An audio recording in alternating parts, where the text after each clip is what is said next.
Hormuz প্রণালী ও Lebanon ইস্যুতে যুক্তরাষ্ট্রের উল্টো সুর পুরো মধ্যপ্রাচ্যের যুদ্ধবিরতির ভবিষ্যৎকে ঝুঁকিতে ফেলেছে।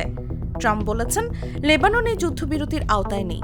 হোয়াইট হাউসের মুখপাত্র একই কথা পুনর্ব্যক্ত করেছেন এবং লেবাননকে চুক্তির বাইরে রাখা হয়েছে। তবে পাকিস্তানের প্রধানমন্ত্রী শাহবাজ শরীফ দাবি করেছেন, যুদ্ধবিরতি পুরো অঞ্চল জুড়েই প্রযোজ্য, লেবানন সহ।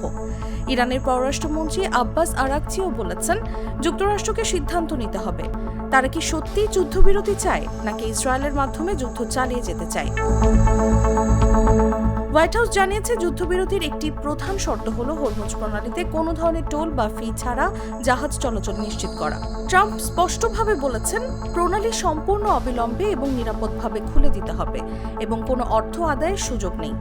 তবে আঞ্চলিক সূত্র জানিয়েছে, প্রাথমিক আলোচনায় ইরান ও ওমান উভয়ের জন্য কিছু ফি আরোপের বিষয় বিবেচনায় ছিল।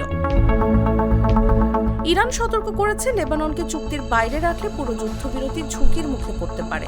ইরানি বার্তা সংস্থা জানিয়েছে, লেবাননে হামলার জবাবে হরমুজ প্রণালীতে তেলবাহী জাহাজ চলাচল স্থগিত হতে পারে। এদিকে ইসরায়েল যদি হামলা চালায় তাহলে ইরান চুক্তি থেকে সরে আসতে পারে। একজন জ্যেষ্ঠ ইরানি কর্মকর্তা বলেছেন, লেবাননে হামলার জন্য ইসরায়েলকে শাস্তি দেওয়া হবে। ইসলামিক রেভলিউশনারি গার্ড কর্পস হুঁশিয়ারি দিয়েছে, লেবাননে হামলা বন্ধ না হলে আবার যুদ্ধ শুরু হবে। যুক্তরাষ্ট্রের এই অবস্থান কি যুদ্ধবিরতিকে টিকিয়ে রাখতে পারবে নাকি মধ্যপ্রাচ্যে নতুন উত্তেজনার সূত্রপাত হবে, সেটাই এখন সবচেয়ে বড় প্রশ্ন। নিউজ ডেস্ক, জাগো নিউজ।